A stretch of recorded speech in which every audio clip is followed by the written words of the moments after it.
20세기 초 예술계에서 정말 이상한 일이 벌어집니다. 예술이 스스로를 파괴하기 시작한 거죠. 수백 년 동안 단단하게 지켜온 아름다움의 규칙들이 그야말로 산산조각 났거든요.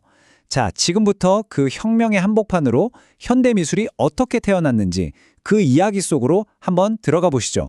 자, 이런 그림들 보면 솔직히 이런 생각 들지 않으세요? 아니, 도대체 왜 이렇게 그렸지? 아마 한 번쯤은 다들 궁금해 하셨을 거예요. 근데요, 바로 그 질문, 그게 핵심입니다. 그 답을 찾아가는 과정이 바로 현대미술의 문을 여는 열쇠거든요. 이 모든 변화는요, 그냥 갑자기 툭 튀어나온 게 아니에요. 시대가 그만큼 혼란스러웠기 때문이죠. 생각해보세요. 끔찍한 세계대전이 터지고 세상은 시끄러운 기계 소리로 가득 찼죠.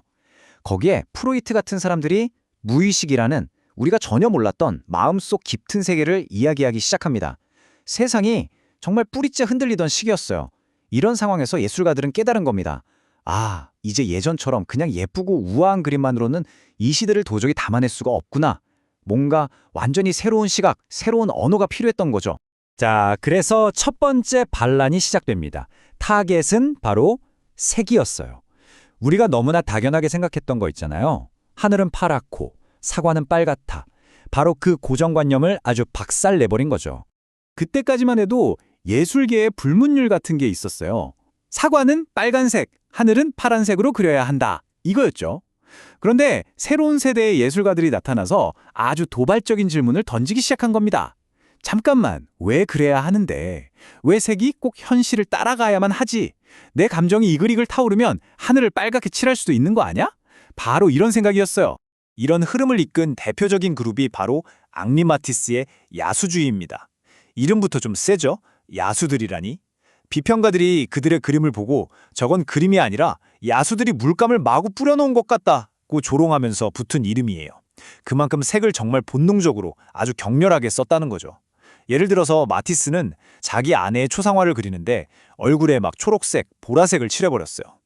이게 그냥 이상하게 보이려고 한 게 절대 아니고요.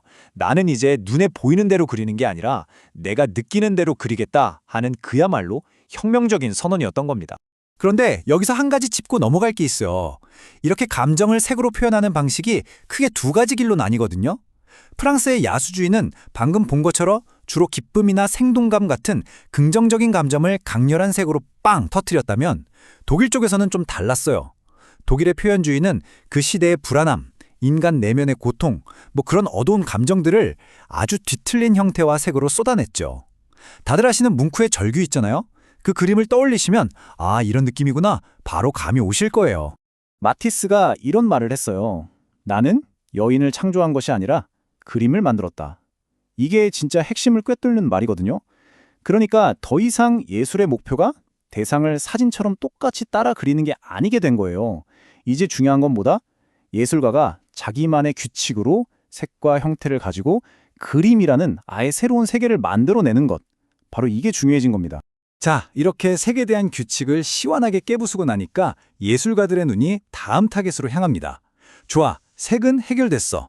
그럼 다음은 뭐지? 바로 형태와 공간을 그리는 방식. 이걸 한번 뒤집어 보자는 거였죠. 르네상스 시대부터 수백 년 동안 그림에는 아주 중요한 규칙이 있었어요. 바로 원근법이죠. 한 지점에서 딱 보이는 대로 멀리 있는 건 작게, 가까이 있는 건 크게 그리는 거예요. 근데 예술가들이 여기에 의문을 품기 시작한 거예요. 근데 잠깐만, 우리가 세상을 볼 때 진짜 딱 한쪽 면만 보나? 아니잖아. 우리는 사물의 앞면도 알고 옆면도 알고 심지어 뒷면이 어떻게 생겼을지도 상상하잖아. 그래서 나온 게 바로 입체주의입니다. 입체주의자처럼 생각하기. 의외로 간단해요. 한번 따라와 보세요. 피카소랑 브라크가 이걸 개발했는데 방법은 이렇습니다. 어떤 사물을 정면에서도 보고 옆에서도 보고 위에서도 본 다음에 이 모든 시점을 한 화면에 그냥 다 펼쳐놓는 거예요. 마치 상자를 해체해서 전개도를 쫙 펼쳐놓는 것처럼요. 현실을 완전히 분해했다가 다시 조립하는 거죠. 그리고 이 엄청난 혁명의 시작을 알린 그야말로 폭탄 같은 작품이 바로 피카소의 아비뇽의 처녀들입니다. 이 그림이 처음 공개됐을 때 사람들 반응이 어땠을 것 같으세요? 정말 엄청난 충격이었죠.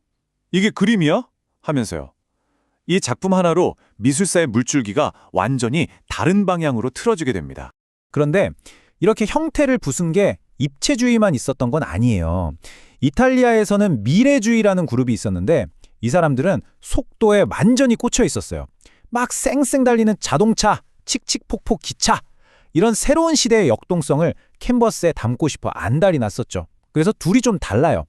입체주의가 주로 멈춰있는 사물을 분석적으로 해체했다면 미래주의는 움직이는 대상의 그 에너지를 폭발시키는 데 집중했습니다. 자, 보세요. 색의 규칙도 깼고 형태의 규칙도 깼습니다. 이제 더 깰 게 있을까요? 네, 있었습니다. 바로 가장 크고 가장 근본적인 규칙. 도대체 예술이 뭔데? 바로 이 질문 자체에 대한 반란이 시작됩니다. 그동안 사람들은 예술에 대해 아주 단단한 믿음을 가지고 있었어요. 첫째, 예술은 아름다워야 한다. 둘째, 예술은 아주 뛰어난 기술을 가진 예술가가 직접 만들어야 한다. 이게 거의 국물이었죠. 그런데 다다이즘이 나타나서 이 믿음의 정면으로 딴지를 건 겁니다. 다다이즘은 그냥 나온 게 아니에요. 제1차 세계대전이라는 끔찍한 현실 속에서 태어났습니다. 예술가들은 생각했죠. 인간의 이성과 합리성을 믿었는데 그 결과가 고작 이 끔찍한 전쟁이라고? 그럼 다 소용없네? 그래서 이들은 이성의 반대편에 있는 모든 것, 그러니까 말도 안 되는 것, 우연, 부조리함 같은 것들을 끌어안기 시작했어요. 심지어 반예술, 즉 예술을 거부하는 예술을 통해서 기존의 모든 가치를 비웃고 조롱하려고 했습니다. 그러면서 이런 아주 근본적인 질문을 던지는 거죠. 여러분, 한번 생각해 보세요. 대체 뭐가 예술이고 뭐가 예술이 아닌 걸까요? 그 기준은 누가 정하는 거죠? 이 질문에 대해서 역사상 가장 충격적인 대답이 나옵니다. 바로 마르셀 듀샹의 샘이라는 작품이에요. 이게 뭐냐면요. 그냥 남성용 소변기예요. 공장에서 찍어낸 기성품 소변기를 떡하니 가져와서 서명을 하고는 이게 내 작품 샘이다 하고 전시회에 낸 겁니다. 어땠을까요? 당연히 예술계는 완전히 뒤집어졌죠. 이건 그야말로 예술에 대한 엄청난 도발이었습니다. 듀샹의 논리는 이거였어요. 중요한 건 내가 이걸 손으로 직접 만들었냐가 아니야. 내가 이 평범한 물건을 선택해서 여기에 작품이라는 새로운 생각을 입혔다는 게 중요한 거지. 즉, 예술은 손기술이 아니라 머릿속 아이디어라는 겁니다.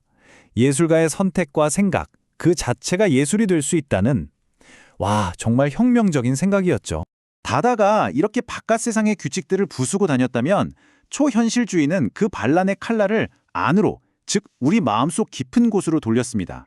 바로 무의식의 세계로요.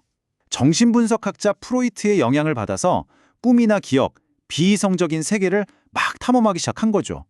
살바도르 달리의 그림 보면 시계가 막 흘러내리잖아요. 그런 것처럼 우리의 상식이나 논리로는 도저히 설명이 안 되는 아주 기이하고 환상적인 이미지들을 캔버스에 옮겨놓은 겁니다. 자, 정리해볼까요? 색의 규칙도 깨졌고 형태의 규칙도 깨졌고 심지어 이게 예술이다라는 정의마저 깨졌습니다. 정말 모든 걸 다 부순 셈이죠. 그렇다면 이 모든 파괴와 반란의 끝에 남은 건 뭘까요? 예술은 과연 어디로 가게 됐을까요? 그 최종 목적지가 바로 순수 추상입니다. 이제 드림은 더 이상 현실의 무언가를 따라 그릴 필요가 없어진 거예요. 사과나 사람 같은 대상을 완전히 지워버리고 오로지 색, 선, 면 같은 순수한 미술 요소들만으로 감정을 표현하거나 질서를 만들어내는 거죠. 그림 자체가 하나의 완벽하고 독립적인 세계가 된 겁니다. 이 순수 추상도 크게 두 가지 스타일로 나뉘어요. 하나는 칸딘스키처럼 음악을 듣는 것처럼 자유로운 선과 화려한 색으로 내면의 감정을 막 표현하는, 그래서 뜨거운 추상이라고 불리는 흐름이 있었고요. 다른 하나는 몬드리안처럼 아주 단순하게 수직선, 수평선, 그리고 빨강, 노랑, 파랑 이 3원색만 가지고 우주의 근본적인 질서와 조화를 찾으려고 한 이른바 차가운 추상이 있었습니다. 자, 오늘 이야기의 결론입니다. 우리가 꼭 기억해야 할 건 이거예요. 현대미술이 그냥 이상해지려고, 특이해지려고 그런 게 절대 아니라는 겁니다. 이건요, 20세기라는 완전히 새롭고 복잡해진 세상을 어떻게든 이해하고 표현해보려는 예술가들의 필사적인 몸부림이었어요. 그리고 그 과정에서 탄생한 완전히 새로운 언어였던 거죠. 20세기 초 예술가들은 정말 모든 규칙을 다 깨부셨습니다. 그럼 이제 이런 질문이 남죠. 규칙이 모두 사라진 지금, 모든 것이 예술이 될 수 있는 지금, 과연 예술의 다음 반란은 어디를 향하게 될까요? 그리고 과연 반란이 더 가능하기는 할까요? 여러분은 어떻게 생각하세요?